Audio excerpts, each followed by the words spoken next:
Olá galera, eu sou o professor Jackson Vieira e vim trazer para vocês aqui algumas dicas básicas de como tirar nota 1000 numa redação do Enem. Hoje nós vamos analisar a redação nota 1000, a única aluna a tirar nota 1000 na redação do Enem 2020. Nós vamos analisar essa redação e eu vou dizer para vocês por que essa redação foi digna de nota 1000 e você também pode tirar nota 1000. Venha comigo!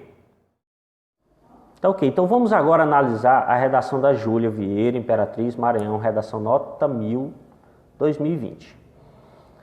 No filme estadunidense Coringa, o personagem principal, Arthur Fleck, sofre de um transtorno mental que o faz ter episódios de riso exagerado e descontrolado em público, motivo pelo qual é frequentemente atacado nas ruas. Em consonância com a realidade de Arthur, está a de muitos cidadãos, já que o estigma associado a doenças mentais na sociedade brasileira ainda configura um desafio a ser sanado. Isso ocorre seja pela negligência governamental nesse âmbito, seja pela discriminação desta classe por parcela da população verde e amarela. Dessa maneira, é imperioso que essa chaga social seja resolvida, a fim de que o longa norte-americano não mais reflita o contexto atual da nação. Muito bem, então aqui se espera que a pessoa, no primeiro parágrafo, escreva o seu ponto de vista, que tenha como base, às vezes, um filme, um livro, um pensamento, uma frase de um pensador, para que reforce. Normalmente as pessoas dividem assim: eu apresento uma informação, que é o meu livro, é o meu filme, alguma coisa assim, ponto, que é o ponto final, né? Que chama o ponto continuando. Depois disso, eu apresento ali a minha tese, que são o meu ponto de vista, ponto. E depois eu apresento os meus argumentos, tá bom? Que foi o que aconteceu aqui. Lembrando que nós temos também que fazer ligação entre um pensamento e outro, para poder ligar, por exemplo, a minha primeira informação com a minha tese, eu tenho que usar alguns elementos, alguns conectivos. Por exemplo, aqui ela usou em consonância, ela usou isso ocorre, certo? Então tem que haver alguns conectivos, porque um dos critérios que vai ser avaliado é isso, é você conseguir usar esses conectivos, são os articuladores aí. Então, no segundo parágrafo e no terceiro, se espera que o aluno, que o estudante, ele consiga desenvolver os seus argumentos. Quais são os argumentos que ela usou? Ela usou assim, que a negligência governamental tem culpa nisso e a discriminação, diz assim, a discriminação dessa classe por parcela da população verde e amarela. Então a população brasileira tem uma certa, acaba praticando preconceito, acaba praticando a discriminação, tá bom? Então, sem ler o segundo parágrafo, eu já entendo que o próximo parágrafo ela vai falar sobre a negligência governamental. Ela fala assim: nessa perspectiva, acerca da lógica referente ao... Lembrando que ela começou logo com um operador argumentativo aqui, nessa perspectiva, tem que ter. Acerca da lógica referente aos transtornos da mente, é válido retomar o aspecto supracitado quanto à omissão estatal nesse caso. Olha aí, já está dizendo que o Estado está se omitindo, a negligência.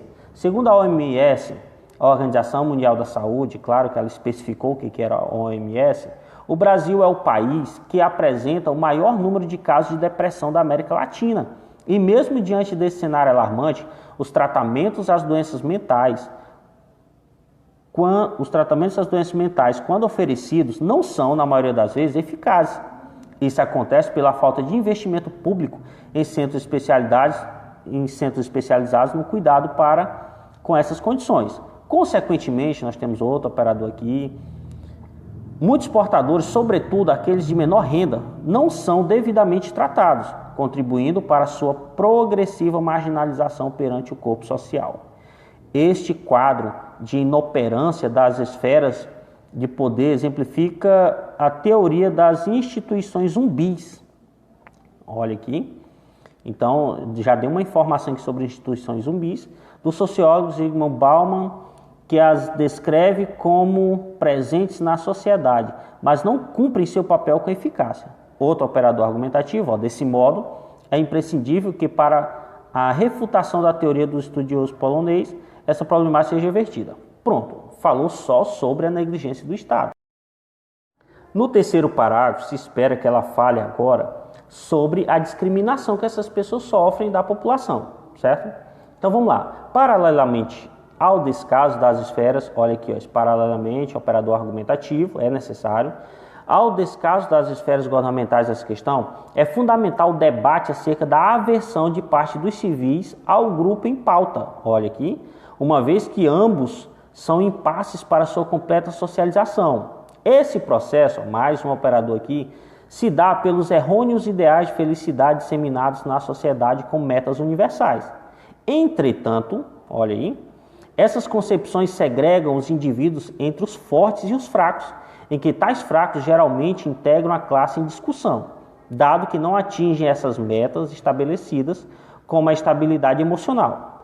Por conseguinte, olha aqui de novo, operador argumentativo, aqueles que não alcançam os objetivos são estigmatizados e excluídos do tecido social, tal conjuntura segregacionista, os que possuem algum tipo de transtorno, nesse caso, na teia social. Dessa maneira, essa problemática urge ser solucionada para que o princípio da alemã seja validado no país tupiniquim.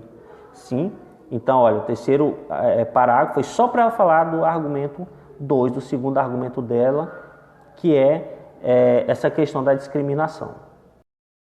Quarto e último parágrafo tem que ter a retomada do ponto de vista da tese e ainda assim a proposta de intervenção, que seria uma solução viável, objetiva, tem que estar bem claro qual seja a solução. Vamos lá.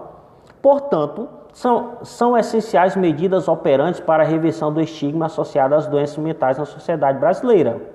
Para isso, lembrando que começou com portanto, muito bom, que é para a conclusão mesmo. Para isso, compete ao Ministério da Saúde investir na melhora da qualidade dos tratamentos a essas doenças nos centros públicos especializados de cuidados, destinando mais medicamentos e contratando, por concurso, mais profissionais da área, como psiquiatras e enfermeiros. Isso deve ser feito por meio de recurso autorizado pelo Tribunal de Contas da União, órgão que opera feitos públicos, com o fito de potencializar o atendimento a esses pacientes e oferecê-los um tratamento eficaz. Ademais, palestras devem ser realizadas em espaços públicos sobre os malefícios das falsas concepções de prazer e da importância de acolhimentos vulneráveis. Assim, os ideais inalcançáveis não mais serão instrumentos segregadores e, finalmente, a cotação de Fleck não mais representará a dos brasileiros.